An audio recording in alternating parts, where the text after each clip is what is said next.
Deus tem planos para cumprir em nossas vidas. Essa é a mensagem de toda a Bíblia e é isso mesmo que estamos estudando aqui no Encontro com a Palavra, escrito pelo pastor Dick Woodward e narrado pelo pastor Edson Bruno. Fique atento a mais um programa que o Ministério Cooperativo Internacional leva a você. Com você agora, pastor Edson Bruno.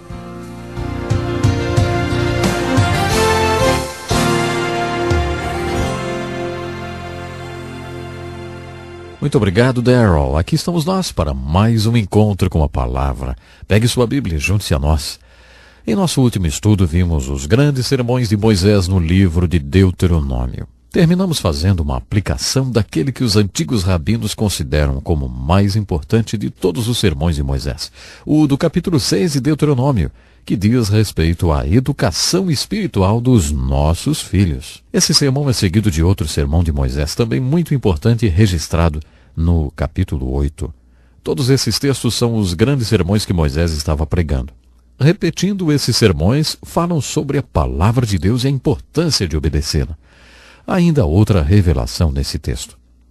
Refere-se ao sermão do capítulo 8, versículos 1 a 14, sobre a palavra de Deus e sobre como nós a aprendemos. Tereis muito cuidado em cumprir todos os mandamentos que hoje vos ordeno. Essa frase será repetida várias vezes nesse livro. Observe a exortação feita em relação à palavra de Deus. Lembrar-te-ás de todo o caminho pelo qual o Senhor teu Deus te guiou no deserto esses 40 anos para te humilhar e te provar, para saber o que estava acontecendo no teu coração, se guardarias ou não seus mandamentos.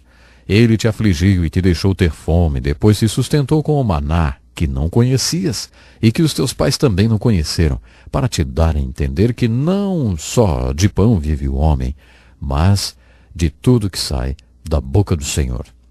O texto continua dizendo outras coisas. Guarda-te de não te esqueceres do Senhor teu Deus, não cumprindo os seus mandamentos, os seus juízos e os seus estatutos que hoje te ordeno, para não suceder que depois de teres comido e estares farto, te teres edificado boas casas e habitado nelas, depois de se multiplicarem as tuas vacas e as tuas ovelhas, e aumentar a prata e o ouro e tudo quanto tens, se ensoberbeça o teu coração e te esqueças do Senhor teu Deus que te tirou da terra do Egito, da casa da servidão.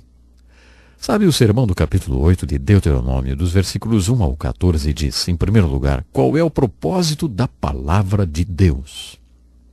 Deus nos deu e nos dá a sua palavra porque Ele quer que saibamos como viver. Deus não é um tipo sádico que fica sentado em seu trono criando regras para fazerem felizes. Toda palavra e toda a lei de Deus nasceram do seu amor pelo homem e do seu interesse em nos ver bem. É isso que estava no coração de Deus quando Ele nos deu a palavra. Deus sabe o que é a vida. Ele a criou e sabe como podemos vivê-la plenamente. Jesus disse, eu vim para que tenham vida e a tenham em abundância. Tenham muita vida. Como você consegue essa vida abundante? Ora, se você não quer mais ser enganado, nem perder mais nenhuma bênção, as Escrituras dizem que você deve se aproximar da palavra de Deus e obedecer cada palavra que Ele ordenou. Então você conhecerá a verdadeira vida. Isso significa que a palavra de Deus tem a ver com vida. Se você quiser entender a palavra de Deus, poderá estudá-la de várias maneiras. A primeira maneira de estudar a palavra de Deus é fazer o que você está fazendo agora. Você também pode ir para uma escola bíblica ou para um seminário e, inclusive, se formar nessa área. Você estudará a palavra de Deus. Mas, de acordo com a revelação de Deuteronômio, capítulo 8, essa não é a única maneira de se estudar a palavra de Deus. Na verdade, essa não é a maneira mais adequada. Se a palavra de Deus tem a ver com vida, então outra maneira de estudá-la é estudando a vida.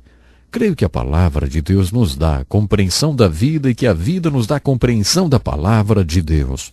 Portanto, quanto mais você conhecer a palavra de Deus, mais conhecerá a vida. E quanto mais você conhecer a vida, mais conhecerá a palavra de Deus. Isso quer dizer que se você realmente quiser ter tudo e não perder nada e realmente aproveitar a sua vida, as Escrituras ensinam que você precisa chegar à palavra de Deus e obedecer os princípios de Deus. E você terá tudo de melhor de Deus para a sua vida. Aí você realmente estará vivendo. Outra observação muito importante que devemos fazer é em relação à exortação dada para tomarmos cuidado com o conforto. O apóstolo Paulo afirmou em suas cartas: sei passar necessidade e também sei ter abundância. Isso é um grande desafio. Você sabe passar por necessidades? Você sabe passar por aquelas tempestades da vida? Por aqueles momentos difíceis? Ei, você sabe como viver quando está passando necessidades? Paulo diz que sabia o segredo de viver contente, independentemente das circunstâncias. Mesmo acorrentado em uma masmorra em Roma, ele dizia que sabia passar por aquilo pela necessidade, mas ele também podia dizer: sei ter abundância. Às vezes acho que passar pela abundância é um desafio maior do que passar pela necessidade. É verdade. Uma vez o líder evangélico Charles Colson foi falar para 100 casais que trabalham com ele no ministério em prisões. Durante um retiro anual ele falou: orem por mim, porque estou começando a ter abundância no mundo espiritual. Estamos atingindo o ponto de abundância em nosso ministério. Somos elogiados e as pessoas estão começando a responder à visão que Deus nos deu. Agora, elas me aplaudem de pé. E ele continuou: sabe, da última vez eu não soube ter abundância e agora eu estou assustado. Temo não saber passar pela abundância. Orem por mim, para que Deus me conserve humilde e para que eu saiba passar pela abundância. Charles Colson foi sincero. Você nunca achou que ter abundância poderia ser um problema, não é? Bom, esse tema faz parte da exortação sobre a palavra de Deus. Moisés disse ao povo: como vocês aprenderam a palavra de Deus? Foi durante as dificuldades da provação, quando vocês estavam comendo o banquete de consequências resultantes da desobediência à palavra de Deus. Foi assim que vocês viram que a palavra de Deus é a chave para a vida. Agora, Moisés continuou, quando as dificuldades acabarem, nunca se esqueçam do que vocês aprenderam quando estavam passando pela provação. Quando vocês estiverem em abundância, não se esqueçam que é tempo de vigiar. Aquele, pois, que pensa estar em pé, cuide, para que não caia. Kenneth Scott Latourette, historiador da igreja, fez uma observação interessante. Se a Igreja de Jesus Cristo fizer sua obra e evangelizar o mundo de hoje nesses tempos de prosperidade em que vivemos, será a primeira vez na história que isso acontecerá. O povo de Deus não faz sua obra quando está próspero ou vivendo bem. A tendência é que eles se tornem apáticos e apóstatas quando estão prósperos. Parece que o povo de Deus só faz a obra quando passa por dificuldades. A igreja nasceu no meio da hostilidade do Império Romano. Nos 3 primeiros séculos da igreja houve 3 grandes ondas de perseguição. Mas a igreja nunca foi tão fértil, nem tão forte e nem tão viva como naquele tempo de perseguição. Acho que precisamos nos lembrar disso e também do desafio que Moisés e Paulo lançaram de sabermos passar tanto pela abundância como pela necessidade. E quando você estiver passando pela abundância, não se esqueça de Deus. Observe quantas vezes os profetas e apóstolos disseram: lembre-se, lembre-se, nunca se esqueça de Deus quando tiver abundância. No livro de Deuteronômio, encontramos um sermão melhor que o outro. Depois desse sermão que acabamos de ver, segue-se outro sermão sobre a graça de Deus.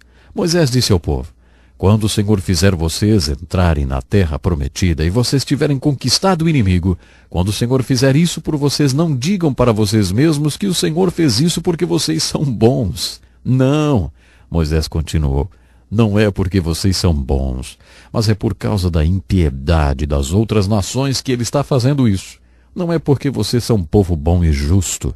Vou dizer mais uma vez.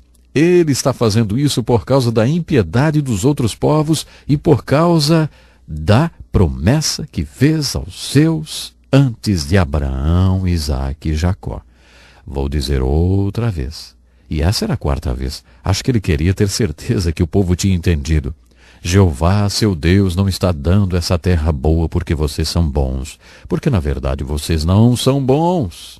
Vocês são um povo ímpio e teimoso. Vocês não acham sutil? É sutil a maneira como ele coloca isso. Nas Escrituras há um conceito muito bonito, o da graça de Deus. Graça de Deus significa um favor ou bênção de Deus, mesmo que se apresente na força e no poder de Deus. Não me importa de que forma a graça de Deus é apresentada, é o favor e a bênção de Deus que vem sobre nós. Não porque somos bons ou por causa do nosso mérito, ou por causa do que conquistamos. Jamais podemos nos esquecer disso. Quando pensamos que já aprendemos tudo, percebemos que ainda falta aprender mais. Portanto, graça é um favor imerecido de Deus. Nós não merecíamos esse favor. Mas Deus teve graça e tem graça. Uma vez, em um sábado à noite, perdi a paciência totalmente. Eu era pastor de uma igreja grande. Um dos meus filhos já deveria ter chegado e já eram 2 da manhã. Eu tive que sair atrás dele para buscá-lo. Fiquei muito bravo e perdi totalmente a paciência. Você não acha que isso acontece com pastores, não é? Pois é. Mas aconteceu comigo às 2 da manhã. Algumas horas mais tarde, às 11 da manhã, eu estava em frente a uma grande congregação. Sentei no púlpito e falei para Deus. Sinto muito por tudo isso que aconteceu, Senhor. Mas hoje o Senhor não vai poder operar através da minha vida. Hoje o Senhor não vai poder fazer nada comigo. Eu estraguei tudo e por isso o Senhor não vai operar. Bom, o texto bíblico daquela manhã foi especialmente importante para mim. Era o texto em que Jesus ensinou a parábola do fariseu e do publicano. Eu nunca tinha percebido que ele tinha ensinado a parábola para aqueles que se achavam justos. Nunca tinha observado isso antes. Enquanto eu lia aquele texto de maneira responsiva com a igreja, foi como o Senhor estivesse me falando. Você confia em sua própria justiça. Por isso acha que na semana passada e na anterior eu podia operar, porque você tinha passado bem aqueles dias. Agora que você teve um dia ruim, perdeu a paciência e tal, acha que eu não posso trabalhar, não é? É, pastor, você não entende nada da minha graça. Era isso que Deus estava falando para mim.